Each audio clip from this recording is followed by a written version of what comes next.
Em comemoração aos 139 anos de Americana, a Gil Produções realizou um documentário primoroso trazendo o resgate da história da capital do tecido através de fotos, de imagens e de depoimentos. É o vídeo Americana Conta Sua História em Fatos e Prosa. Você relembra agora a saga de Carioba na nossa retrospectiva cultural.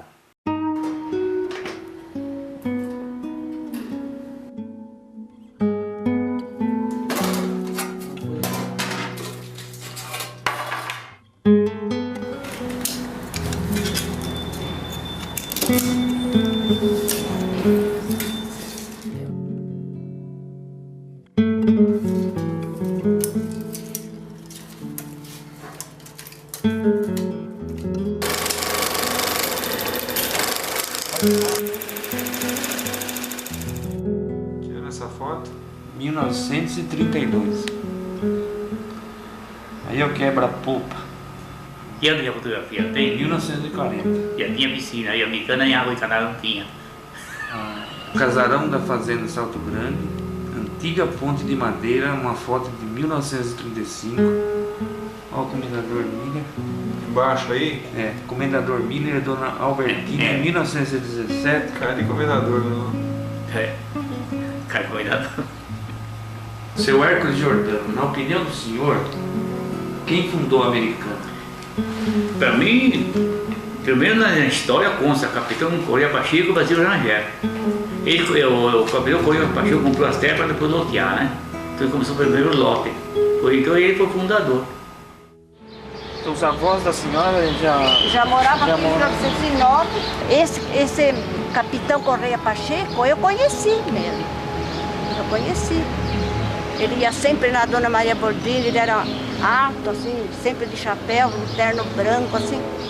Ele ajudou a fundar, assim, o Capitão Correia Pacheco, e eu conheci. Uns dizem que quem fundou a Americana foram os americanos. Outros diziam que não era, que não foram os americanos, porque quando chegaram aqui já havia uma outra raça aqui em Americana. Bom, Americana, na época que eu vim para cá, foi em 1929. Era uma cidadezinha de 3.500 habitantes urbanos e 1.500 habitantes rural. Eu mudei para Americana, eu vim morar aqui na Nova Americana, em frente à fábrica do Biase. Ali não tinha quase casa nenhuma, nem asfalto tinha, era terra, as ruas eram de terra, não tinha asfalto, não tinha nada. E a ponte que passava daqui, que ia daqui da Conserva para Nova Americana só tinha a ponte da Rua Dom Pedro. A Cabo Osvaldo, outras ruas não tinha ponte, então tinha só aquela ponte que passava para lá.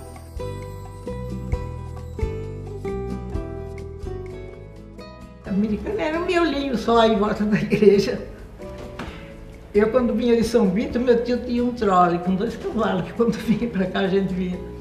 Chegava de lá, a gente enxergava, a Americana pensava num buraco, era só aquela casinha em volta, a igreja e mais nada. Eu, nasci em São Paulo, né, em 1960 e com 5 anos de idade estava aqui.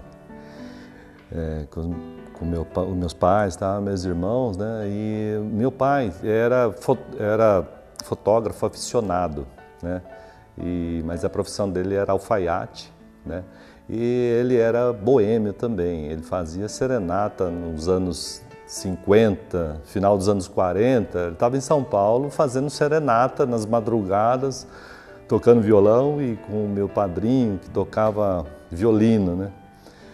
Então, até para dizer por que eu gosto dessas coisas, né? De boemia e amigos, bate-papo, e a fotografia veio daí também. Eu sempre vi muitas fotos, eu tenho muitas fotos minhas de infância, né? Coisa que a maioria dos amigos da minha época, né? Da minha idade, não tem. Então começou daí, né? Carrinho de rolemã, focalizado pela nossa equipe. Agora, vocês vão ver, muita gente ainda não teve a oportunidade de acompanhar de perto, lá da Praça Rotary, estas corridas sensacionais de carrinho de rolemã. Uma das coisas boas na minha carreira de jornalista foi quando o Dr. Humberto Paine, ele filmava todos os acontecimentos da cidade de Americana, assim, de uma forma, como se fosse assim um hobby, porque ele não era funcionário da prefeitura, e eu fui convidado por ele para fazer a locução dessa filmagem. Eu passava horas na casa dele, ele tinha até um estúdio, e ele ia mostrando aquilo que ele filmou, e eu ia colocando a voz. A primeira-dama distribuiu os agasalhos da campanha realizada em Americana.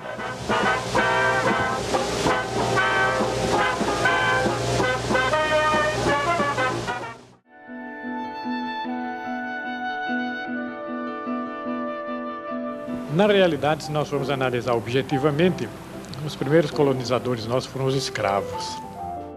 Mas acreditamos que, na verdade, no curso d'água do Ribeirão Quilombo, que só o nome por si só afirma naquilo que nós dissemos atrás, de que os escravos estariam ali, talvez os fugidos, porque o Salto Grande se formou uma colonização essencialmente escrava. Nas margens do Ribeirão Quilombo existia uma engenhoca onde era moída a cana para fazer rapadura, açúcar, que era o primeiro tipo de alimentação.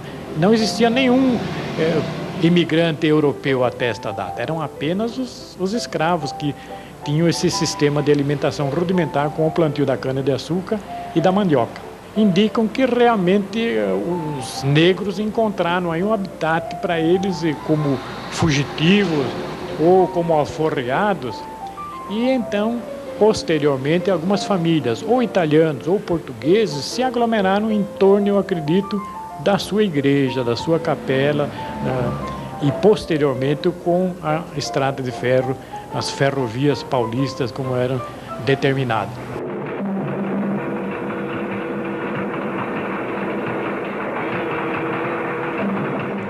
Existia aí meia dúzia de ruas.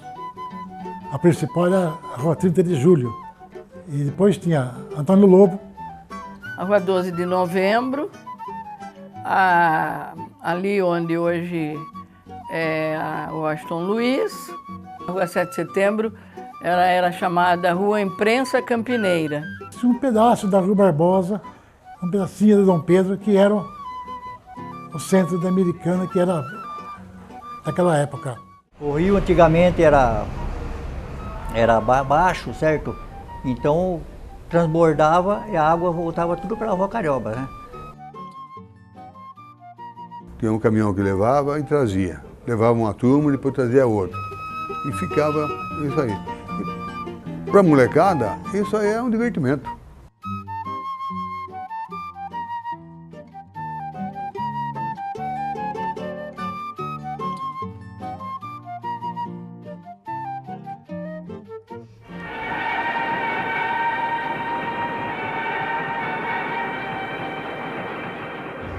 Eu entrei para trabalhar na companhia em 1954.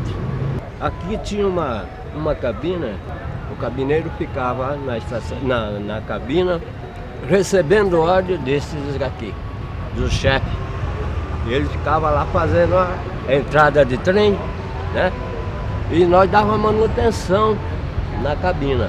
O trem funcionava direitinho na época, tanto é que você acertava o relógio pela passagem do trem. Era tão rigoroso, o horário era rigoroso, era certinho. É o trem das 8, você podia olhar, era 8 horas o trem estava passando. Naquela época, a gente trabalhava contente, a gente trabalhava alegre, a gente tinha prazer de trabalhar na companhia, era gostoso. Tinha hora para entrar, mas para sair eu não tinha.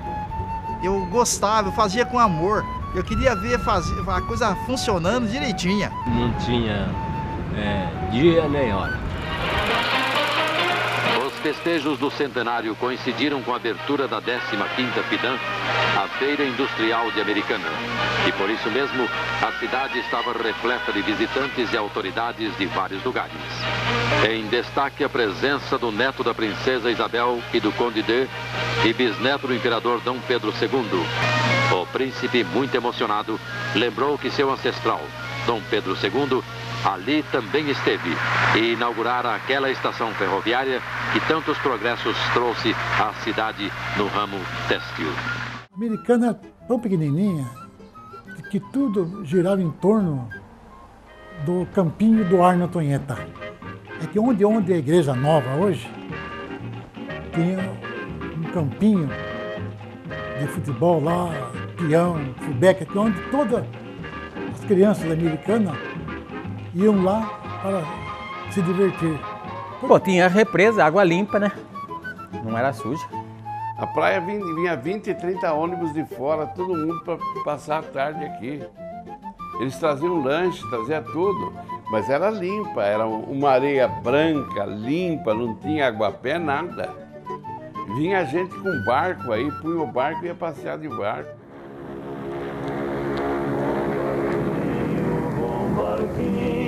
Deixará passar, carregado de filhinhos para ajudar a criar.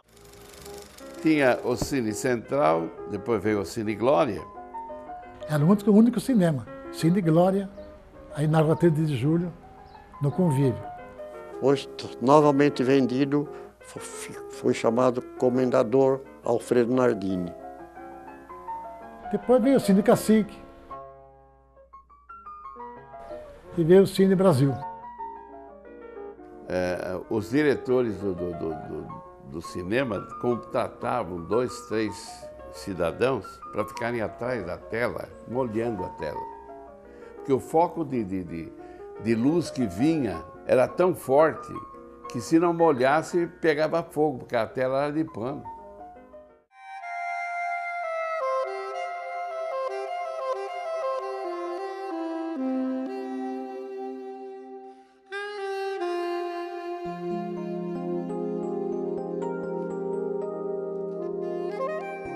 O pessoal de Carioba era uma família. E Carioba indígena, quer dizer pano branco. Os moradores eram felizes e não sabiam, essa que é a verdade. Poderia-se dizer que era uma maravilha. Carioba tinha uma vida independente, e era muito bonito, era muito bem cuidado. Carioba foi assim um marco na história de Americana, tanto do ponto de vista da indústria como do ponto de vista cultural. Aqui vive-se bem, e repetindo caminha. A terra é dadivosa e boa, e em se plantando, dar-se-á nela tudo. Aqui aparecem em sua intensa vibração, Núcleo Industrial Carioba. Quando os Miller Carioba vieram para o Brasil e compraram a Carioba, a primeira coisa que eles fizeram foi fazer a casa deles no estilo alemão. Eu vivia na casa dos Miller Carioba. Tinha piano Bechstein, alemão, violão. Meu pai dava aula para todos. Então eles trouxeram para cá toda aquela riqueza da Europa, né? Os valores também. Então eram carruagens que andavam nas ruas. O ídolo era a família Miller Carioba, porque eles patrocinavam tudo, né? Quem morava ali era praticamente empregado dos Miller Carioba. Tinha a indústria dos Miller Carioba, uma grande indústria, a maior indústria que tinha no interior de tecido era dos Miller Carioba. Os trabalhadores de Carioba não pagavam aluguel. Aliás, uma coisa que chamava a atenção, que as casas não tinham muro, era todas umas gradinhas feitas de ripas. Se porventura uma daquelas ripas saísse, no dia seguinte Carioba tinha uma marcenaria, o marceneiro ia lá e trocava aquela ripa e deixava em ordem. Além disso, os trabalhadores dispõem de assistência médico-hospitalar e dentária e água encanada em suas residências. E o campo de futebol? Nossa, que maravilha! Aquela grama, aquela limpeza. E gente fina, você não via um gritar com o outro. Depois te usava um chapéu e onde passava te cumprimentava, você quer mais. E tinha inclusive time de futebol e era uma briga tremenda contra o Rio Branco. Então era uma farra do mesmo tempo, né? Um moleque no meio, aquilo era uma pauleira. Não matava ninguém naquele tempo, né? Que negócio, pega o jornal, todo dia tem alguém matou alguém. Tinha uma rivalidade, porque Carioba nunca tinha vencido o Rio Branco. Nunca. E parece que em 1937 compraram um Beck e o goleiro da Carioba, de Americana. Aí a Carioba ganhou. Então a festa foi imensa.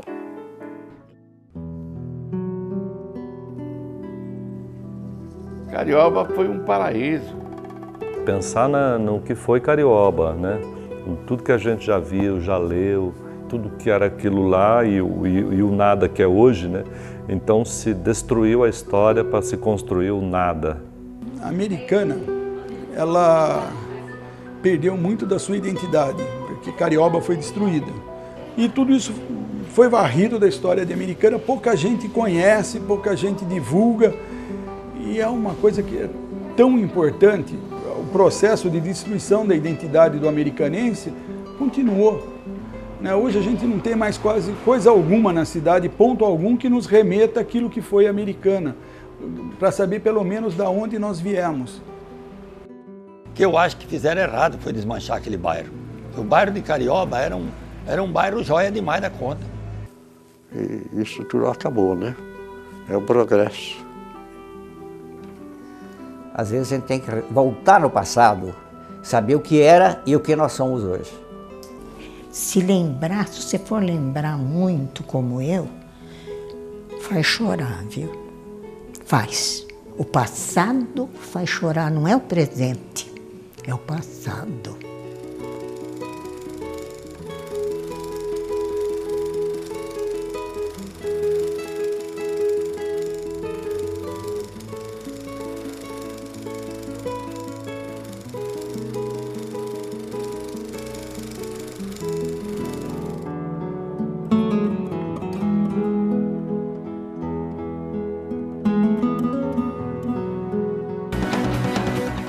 O jornal Up Society, que reúne os melhores eventos sociais, está disponível nos points mais badalados da região.